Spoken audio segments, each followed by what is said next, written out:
Investment Biker Part 2 on the Road with Jim Rogers.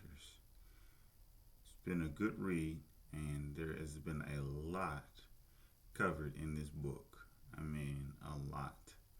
But I guess that's par for when you're going around the world on a bicycle or a motorbike. A lot tends to happen. He gives stories and overviews of a sanctuary that he found about these apes whose mothers had been killed. And he said the apes behaved like teenagers. And he gave a funny example of one of the apes coming up and slapping him on the butt and then running away, only just to come back and do it again when he turned his head. He gives examples of crossing the Sahara Desert and the perils that came with that. People who have gotten lost out there and who have perished.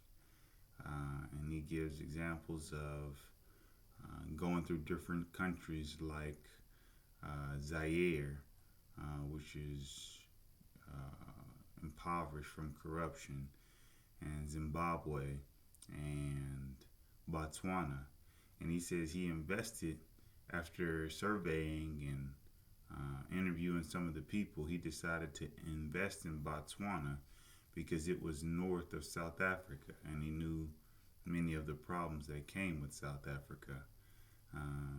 But he said just like Canada had benefited from the U.S.'s growth and prosperity being north of them, he said the same thing for investing in Botswana. That if he invested north of South Africa, he could benefit from all of the trade, the growth, the development that's there, with all the perils and woes that came with being directly involved in that country and with that country's currency.